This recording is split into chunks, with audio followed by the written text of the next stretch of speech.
ಅನುಮಾನಾಸ್ಪದ ರೀತಿಯಲ್ಲಿ ವಿದ್ಯಾರ್ಥಿನಿಯ ಶವ ಪತ್ತೆಯಾಗಿದೆ. 19 ವರ್ಷದ ಝೂಕಿಯಾ ಮುಲ್ಲಾ ಅನ್ನುವಂತಹ ಯುವತಿಯ ಮೃತದೇಹ ಪತ್ತೆಯಾಗಿದೆ. ಧಾರವಾಡದ ಹೊರವಲಯದಲ್ಲಿ ಪತ್ತೆಯಾಗಿರುವಂತಹ ಯುವತಿಯ ಶವ.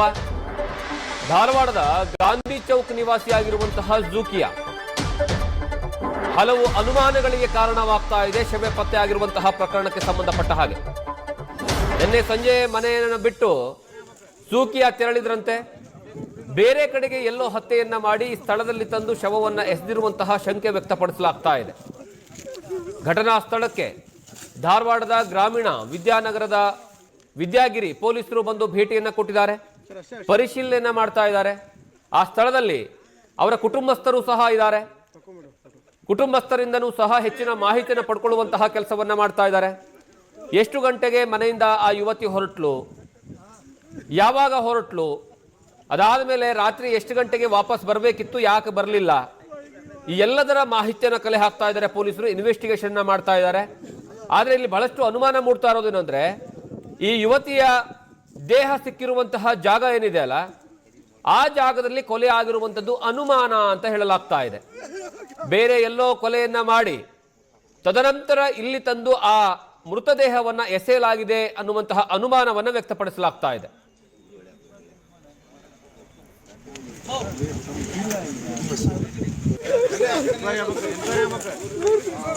ಈ ಬಗ್ಗೆ ಹೆಚ್ಚಿನ ಮಾಹಿತಿಯನ್ನು ನಮ್ಮ ಪ್ರತಿನಿಧಿ ವಿನೋದ್ ಕೊಡ್ತಾರೆ. ವಿನೋದ್, ಯಾವ ಕಾರಣಕ್ಕಾಗಿ ಘಟನೆ ನಡೀತು ಅನ್ನುವಂತಹ ಪ್ರಾಥಮಿಕ ವರದಿ ಏನಾದರೂ ಸಿಗ್ತಾ ಇದೆನಾ, ಅಥವಾ ಆ ಯುವತಿಯ ಹಿನ್ನೆಲೆಯನ್ನ ಹೇಳೋದಾದ್ರೆ?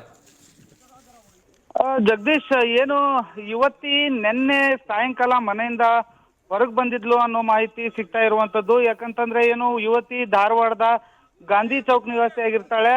ಆಕೆ ನಿನ್ನೆ ಹೊರಗಡೆ ಬಂದಿರ್ತಾಳೆ. ಆದ್ರೆ ಆಕೆನ ಯಾರು ಕರೆಸ್ಕೊಂಡಿರ್ತಾರೆ, ಆಕೆ ಜೊತೆ ಯಾರು ಹೋಗಿರ್ತಾರೆ ಅನ್ನೋದ್ರ ಬಗ್ಗೆ ಇನ್ನೂ ಕೂಡ ಧಾರವಾಡ ಗ್ರಾಮೀಣ ಪೊಲೀಸರು ಮತ್ತು ವಿದ್ಯಾಗಿರಿ ಪೊಲೀಸರು ಇಬ್ರು ಕೂಡ ಭೇಟಿ ನೀಡಿ ಪರಿಶೀಲನೆಯನ್ನ ಮತ್ತು ತನಿಖೆಯನ್ನ ಕೂಡ ಕೈಗೊಂಡಿರುವಂತದ್ದು.